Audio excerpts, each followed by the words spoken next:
याद रखिए। और जो बच्चा आपसे आके इल्म हासिल करता है, वो याद रखिए वो इल्म ऐसा है कि वो कब्र तक अपने साथ ले जाता है उस नॉलेज को।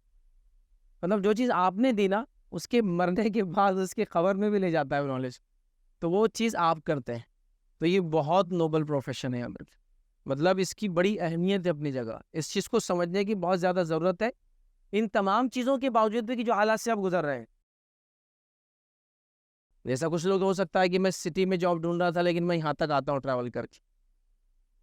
मैं इतने फिगर्स तलाश कर रहा था जॉब में, पेमेंट में मुझे, लेकिन इतने फिगर्स ही इसमें मिले। मैनेजमेंट में ये चाहता था, लेकिन मैं ऐसे मैनेजमेंट में काम करता हूँ। ट्रांसपोर्टेशन में ऐसा चाहता था, लेकिन ऐसा ट्रांसपोर्टेशन ही मुझे मिला। ये सब भी है इसके साथ जुड़ा हुआ, मतलब उसके बावजूद आप इसके अंदर वो सारी चीज़ें देंगे जो आपसे एक्सपेक्टेड है एज अ टीचर। क्योंकि ये सारी बातें स्टूडेंट को कुछ भी नहीं पता है जो बैकग्राउंड में चल रही है। उसको सिर्फ आप खड़े हुए क्लास में दिखते हैं और वो आपको अपना उस्ताद मानता है, मेंटर मानता है, टीचर मानता है, ट्यूटर मानता है, गाइड मानता है, काउंसलर मानता है, पता नहीं क्या क्या मानता है। तो उसकी इसमें बैकग्राउंड नहीं मालूम कि मैं अभी नाराज़ है मैनेजमेंट से और कल एक ये बैच के बाद मैं ये छोड़ देने वाली हूँ, ये छोड़ देने वाला हूँ स्कूल, उसको नहीं पता है। वो आपसे वैसे ही एक्सपेक्ट कर रहा है कि आप उसको पढ़ाएँगे जैसा वो चाहता है। आप समझ रहे हो ना? तो ये सारी चीज़ें पीछे हैं, मुसीबतें हैं, घर की परेशानियाँ हैं, कम्यूट करना, यहाँ तक पहुँचना, ये है, वो है, सैलरीज़ है, मैनेजमेंट इश्यूज़ है, हमको ये नहीं जमता, उनको वो जमता, मैं ये करना चाहता हूँ, वो ये, तो उसके बावजूद ये सारी चीज़ें बैकग्राउंड में चल रही है, लेकिन आपको टीचिंग करना है। तो आप याद रखिए बहुत सारी चीज़ें आपके बीच में आएँगी, बहुत सारे प्रॉब्लम्स आपको फेस करना पड़ेंगे, लेकिन आपको ये बात याद रखना है कि टीचिंग में इसका इफ़ेक्ट कभी नहीं आना।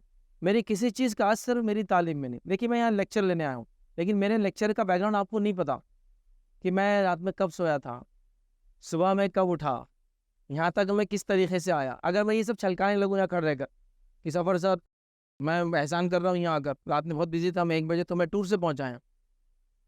फिर मैं सुबह निकला तो मेरी बाइक ख़राब हो गई थी, तो आपको मेरा स्टेटस ही पता चलता। फिर कार मैंने दूसरी लिया, वो भी ख़राब हो गई। फिर मैं तीसरी कार लिया, फिर मैंने फलाँ किया। फिर तो आपको ये सब बैकग्राउंड है, वो कुछ नहीं पता। आप देख रहे हैं यार ये आया और इस आदमी ने हमको ये चीज़ सिखाया, या ये सही बोला नहीं, नहीं बहुत अच्छा बोला, ये सही। तो आप इतना ही देखेंगे ना, मेरा पूरा बैकग्राउंड हिस्ट्री आपको नहीं पता, यहाँ तक मैं कैसे पहुँचा हूँ, यहाँ कैसे खड़ा हूँ।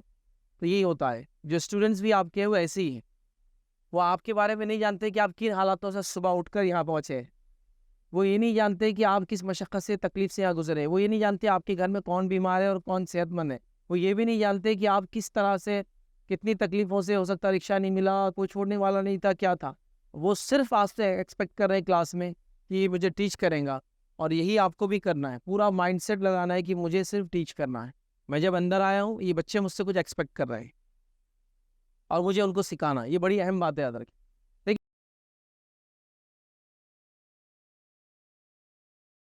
अस्सलाम वालेकुम। आप भी हमारे इस काम में ताउन करें अपनी ज़कात और सदक़ात के ज़रिए। डोनेशन डिटेल्स के लिए डोनेट अस पर क्लिक करें। अगर आपको हमारे वीडियोज़ पसंद आए हैं तो इसे शेयर करें और सबके हक़दार बनें। रोज़ाना हमारे वीडियोज़ को पाने के लिए हमारे यूट्यूब चैनल को सब्सक्राइब करें और बेल आइकन दबाएँ। हमसे दीगर सोशल मीडिया पर जुड़ने के लिए वीडियो में दिए गए आईडीज़ को सर्च करें। जज़ाकल्लाह।